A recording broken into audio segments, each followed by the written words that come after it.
Hi, Gigi! Hello po. Kamusta? Ang ganda niyo po, oh my gosh. Ikaw din. Hello po. Ay, hindi na siya sweet girl.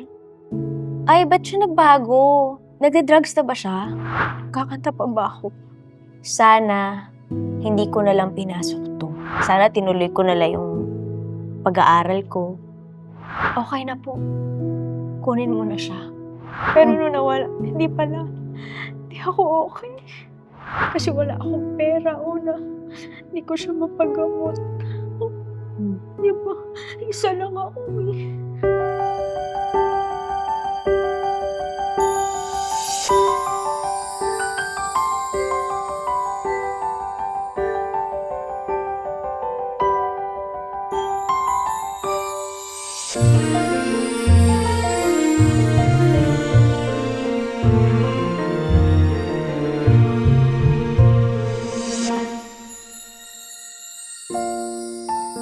Nag-start ang career mo technically nung pandemic. Yes po. Paano? Nag-start po kami sa fundraising po para po kay mama ko. At saka po sa paggawa ng covers with my band. Sino nagsabi na gawin natin to? Yung ideas lahat dun sa director and producer namin na si Erwin Laksa, siya yung nag-encourage din sa akin na mag-livestream ulit Yung studio na yun, kanino yun? Yung sa partner ko po. Ah. Pero yung studio po namin super liit lang. Tapos po nung nag-start kami mag-fundraising, unti-unti pong umaangat yung views. Pero nag-start po kami ng 50 viewers lang, 100 viewers lang. Yung pinakamataas mong views, pumalo ng Nag-peak po siya ng 80,000. Pandemic po kasi, syempre lahat ng tao nasa bahay. para ka nag-free concert sa bahay. Di ba? Nung nakita po namin na umaangat yung views, hindi kami makapaniwala. Kasi sino ba naman kami? Hindi naman kami kilala. Pero kung babalikan mo, ilang taong ka unang kumanta? 5 years old po ako nag-start, sabi ni mama. Ano yung mga kinakanta mo nun? Yung kay Aiza Sigera. Pagdating ng panahon, tama. Kasi pinanganak siya 1995, 2000 ay kaputukan ng pagdating ng panahon. When you were growing up, ano yung setup ng pamilya? Magulo siya eh. Pag sinabi mong magulo, in what way? Well, natatandaan ko po nung bata ako, nasa father's side po ako noon. I was very, very young. Pinaka-natatandaan ko, pinagluto niya ako ng hotdog. Tapos yun lang po yung memory ko and yung lahat na po ng natatandaan ko is kay mama ko na. Kasi si mama po talaga yung nagpalaki sa akin. Separated ang parents mo? Separated po sila.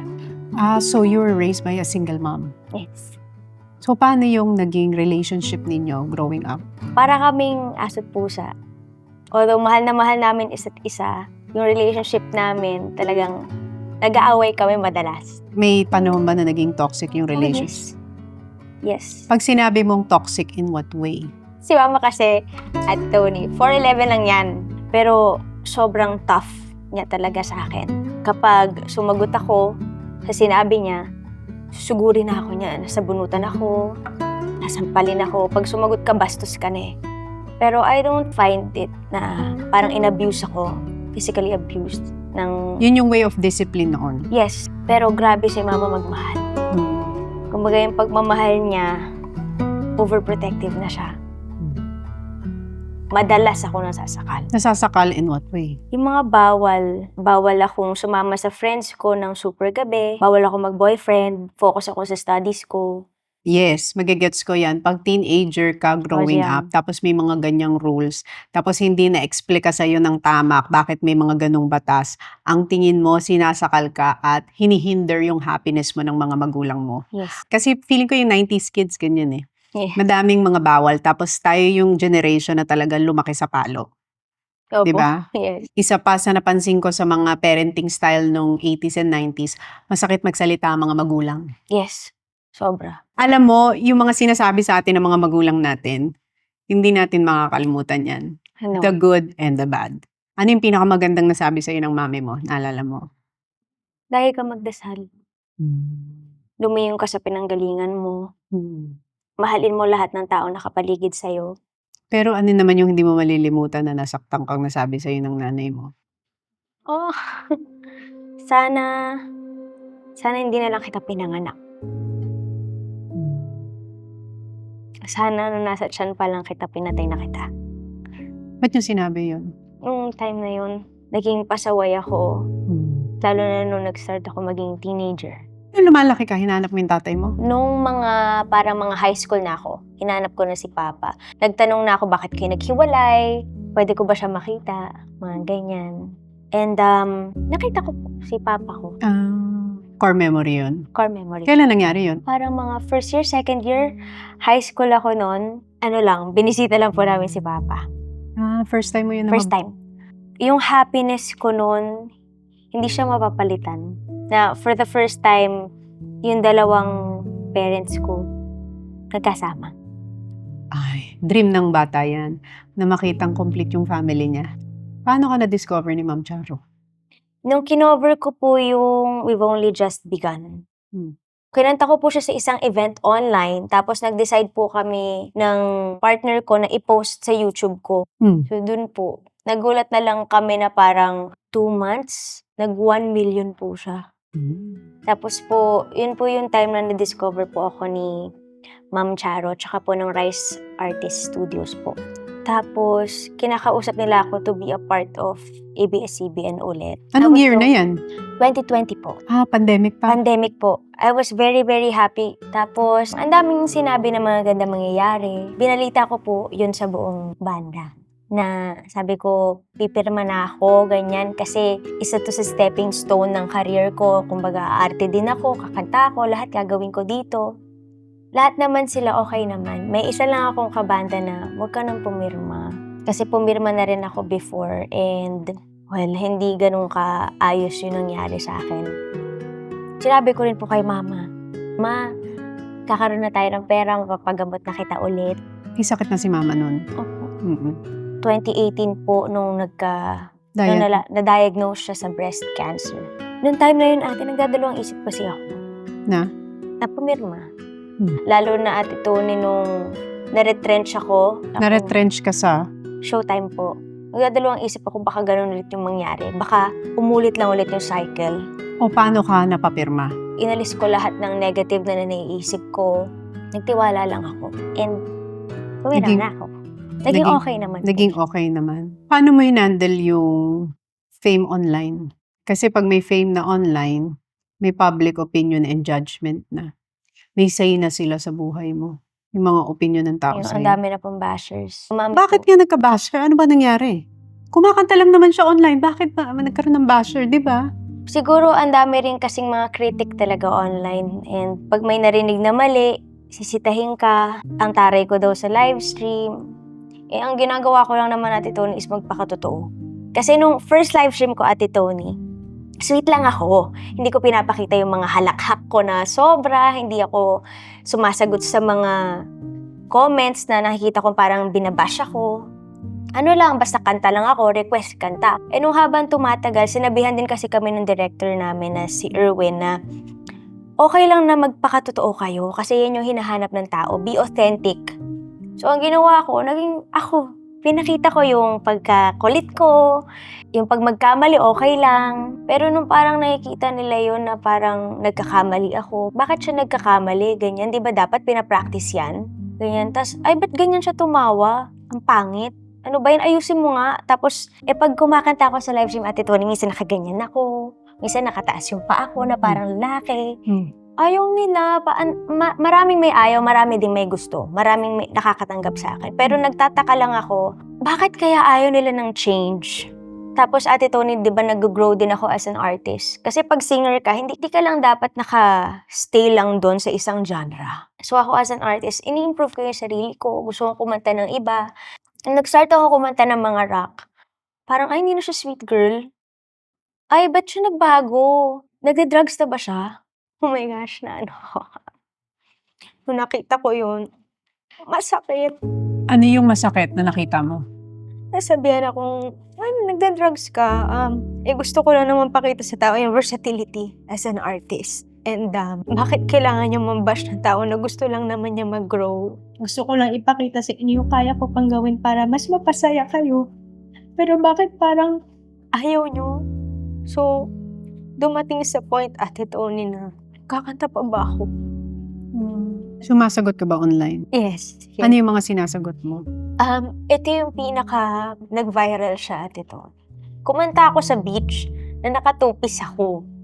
Tapos, nung nag-post na, may mga nag-post na ganyan, ano nangyayari sa kanya? Una, nagpagupit ng buhok. Yun po yung time na nagpagupit ako ng hair para sa mom ko. Support her. Kasi nagkikimo na siya that time. Nakikita rin nila yung tattoo ko. Ba't siya nagpa-tattoo? Dumudumi na yung balat. Pero yun yung time na sumagot na ako sa kanila lahat. Sabi ko, porket ba nakatupis bald star na? Nasa beach ako and hindi naman ako naghubad-hubad talaga kasi may takip ako, ate.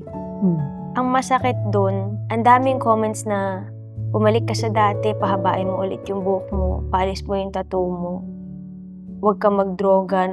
Puro ganon, puro droga. So parang after nun, ayoko na magpakita sa tao. Ayoko nang mag-perform ng ganon ulit. Kasi parang every time na I change something, may masasabi sila. Dumating din sa point na sana hindi ko na lang pinasok itong pagkanta. Sana tinuloy ko na lang yung pag-aaral ko. And then I realized din, ate, na good thing na may bashers. Kasi merong isa akong basher, Ate Tony, na sinabi, ang tinis ng boses mo. Lalo na pag bumibirit ka, ang sakit sa tenga. Una umiyak ako. Sabi ko, ano bang ginagawa ko mali? Ano bang mali sa pagbirit ko? And then pinakinggan ko yung mga videos ko, Ate Tony, na matinis nga. Matinis siya, pero for me, hindi siya masakit sa tenga. So, binago ko yun. In-improve ko yung vocals ko nung nakita ko yun. For me, may category yan eh. May bashing and may constructive criticism. For me, constructive criticism helps you as a person to grow, improve, and change for the better. So, kailangan mo ring parang ma-discern kung ano ba yung comment na makakatulong sa'yo bilang isang tao at ano yung comment na sisirain lang yung pagkatao mo. Yeah. Kaya nagkakaroon ng parang resentment. Yes. Para ko nawawalang bata. Nung halos lahat ng mga comments sila parang, yun nga, yung sinabi yung gusto ko i-please to, nalabuan din ako kung anong bang gagawin ko talaga. Isa sa mga paborito kong libro yung Untethered Soul. Sabi doon is, yung hindi ka naman daw talaga nawawala sa sarili mo, yung finding yourself is going back to who you really are. Never namang nawala kung sino si Gigi. Feeling ko, andyan siya lagi.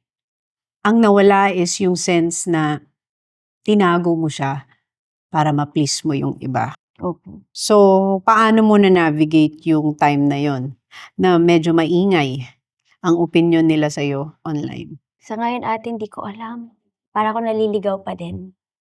Until now. Lalo na nung nawala yung mom ko. At saka recently lang. Nung nawala kasi si mama, parang yung mundo ko, sobrang bigat. Para akong inalisan ng kaluluwa sa katawan ko. Siya lahat, every time na kumakanta ako, siya yung motivation ko. Para sa nanay mo. Para sa kanya lagi. Until now. Yun. Bago mawala si mama mo, ano yung huling pag-uusap niyo? Naalala mo pa? Nasa Canada ako nito, Ate Tony. Nasa concert ko nun. Nasa hotel ako. Nag-video call ako sa kanya. Pero may tube na siya nito eh. Medyo groggy pa siya. And di na nagre-react yung face niya.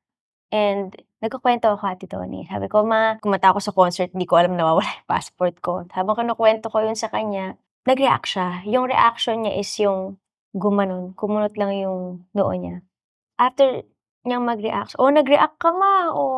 Nakuha ko na, wag ka mainis. Tapos, sabi ko, ma, tawag ako ulit. Liligo lang ako. Ang pagka-off ko, nasa shower ako, sabi ko, kinausap ko si Lord. Sabi ko, Lord, okay na po. Kunin mo na siya. Ba't mo sinabi yun? Hirap na siya, Ate Tony. Yung face niya, alam mo yung magana? Yung namamagana. In pain. In pain. Ate, in pain. After ko maligo, may tumatawag. Pagkasagot ko, lahat sila nag-iiyakan sa room. Alam mo na. Alam ko na. And then, shock ako. Yung mama ko na wala na. Nagdasal mo pa yun. Yun yung huli mong sinabi kay God. Okay ka na. Okay. Pero nung nawala, hindi pala. Hindi ako okay. Until now, Mm. sinisisi ko kasi yung sarili ko, ate. Na? Kung bakit siya lumala ng ganyan. Kasi wala akong pera, una. Hindi ko siya mapagamot. Di ba? Isa lang ako eh. At siya lang din yung lakas ko madalas. Siya lang.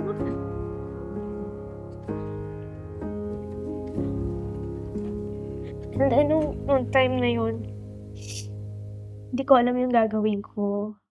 As in-off ko yung phone. Sabi ko, mamaya na lang. Lahat ng kabanda ko pumunta sa room. Condolence. And, sinabi ko, tuloy pa rin yung concert, ha? Tinuloy mo yung show? Yes. Paano mo natuloy? Wala. Hindi ko alam, ate. Parang may something na strength na umano sa puso ko na ituloy mo. Kasi my mom, gusto niya, syempre, na ituloy ko yon. Sabi ko, Ma, iaalay ko tong concert na to for you. And sinabi ko, makakanood ka na. In spirit nandun In siya? spirit, yes. In spirit, Papanood ka niya? yes.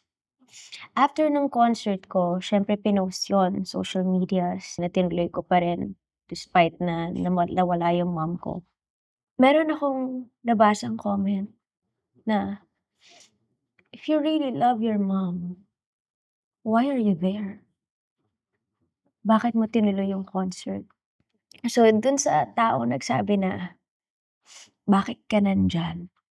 My mom told me one thing and taught me one thing din, na you have to be professional all the time.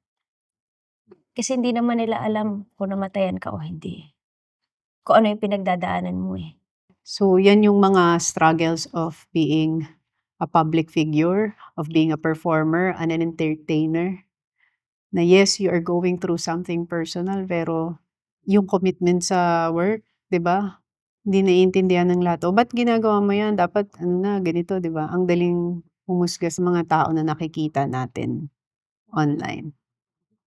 So, pagkatapos ng concert, umuwi ka na? Umuwi na ako sa Philippines. Ang ginawa ko kasi, Ate Tony, pina-freeze ko yung body ni mama para makita ko pa. Nung nakita ko yung body niya, ate, sobrang lungkot pero a part of me, masaya. Masaya na tapos na yung paghihirap niya. She's been battling cancer for 6 years, ate. Tagal. So I think it's time na rin. Nagpahinga na siya? From It's pain? Yes, it's time to rest. Okay. May ganun ka talagang character na pag may commitment ka, tinutuloy mo. Yes po. Aside from tinuloy mo yung concert kahit na nawala yung mami mo, na aksidente ka, tinuloy mo yung show. Yes po. Yung isa sa pinaka, 'di ba, naging controversial din yun. Dahil galing kang aksidente, tapos tinuloy mo pa rin. Opo. Kaya lang parang nag-collapse na yung body mo, parang sabi na nila, sandali! Ipahinga mo naman kami! Sandali lang naman! Yes. Bakit wala kang nararamdaman nun? Tinuloy mo yung show? Wala po eh. Parang Ano ba nangyari talaga nun, nung gabing yun? di ba po na-aksidente kami? Nagpaano naman kasi kami, nagpa-CT scan, MRI. Wala naman nakita. So, Ano nangyari dun sa kotse? ang kwento sa amin, so parang akala nung kasama namin na nasa unahan, magpa-park lang. Eh hindi tumitigil. Sumalpok po yung van dun sa likod ng truck. Ang pinaka natatandaan ko, nagising ako kasi nahampas ako. Umikot ako, tapos humampas ako. Akala ko, wala lang. Wala kang naramdaman? Wala akong naramdaman. Ang naramdaman ko lang nun is masakit lang to. So after nun, din na-aksidente, so inayos-ayos, di ba? Syempre may pag-uusap yun. Opo. Sino nag-decide na, punta pa rin tayo sa show? Ako po. Talagang show must go on talaga siya. Opo, Okay. kasi nung time, wala naman akong sugat, wala naman akong ano. So, 'di ba, parang kapag di ko tinuloy, baka sabihin ang arte ko. Tapos, nung nasa stage, parang sabi ko, may nafe-feel akong something, parang akong groggy na hindi ko maintindihan, na parang masakit yung ulo, nahihilo. Tapos nung nag-perform ako, parang mga second to third song ata, dun na ako parang, yung kamay ko nanginginig na. nanginginig na, tas bumibilis yung tibok ng puso ko. Parang, ito ba yun? Ano nangyayari? Pero kumakanta pa din ako, pinapakanta ko pa yung audience.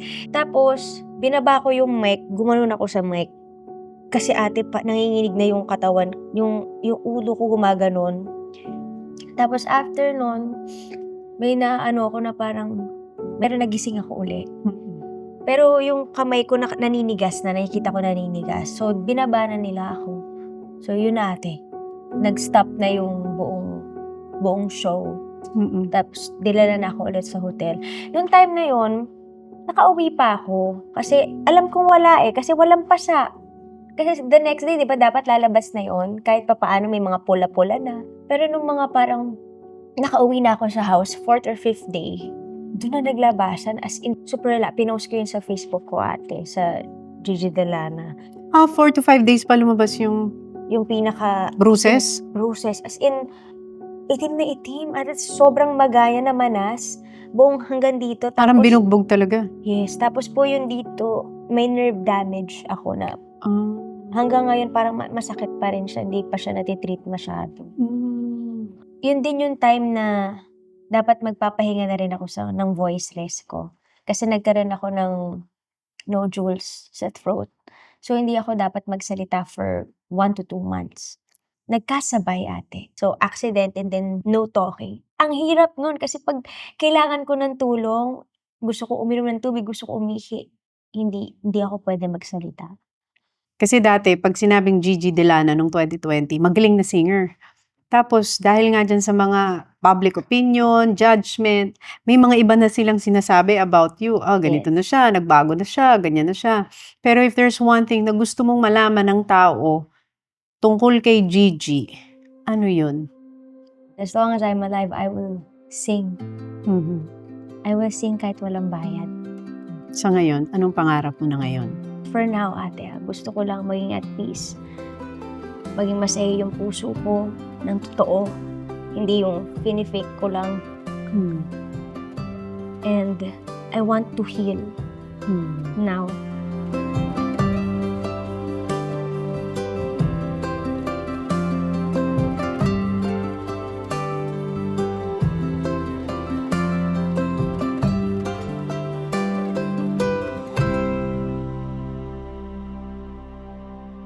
Di ba kinanta mo yung Bakit Nga Mamahal Kita? Yes. Pero grabe ang ganda ng version mo. Yun yung parang Thank you na pinauso mong trend, yung pataas ng pataas. Yung kabanda ko po kasi niloko ko Hindi ko po dapat kakantahin Pero grabe vocal calisthenics ng kantang yun. Yung parang di mo alam kung saan part ka hihinga. Parang huminga ka na dahil katapusan mo na tong kantang to. Pag tinuloy-tuloy mo to. Di ba ganung level? Mahirap po siya. Kahit nga po binabaan na namin, ang hirap pa rin po niyang kantahin. Iba yung pagkakagawa sa kanya, iba yung pagkabalad niya. Dito.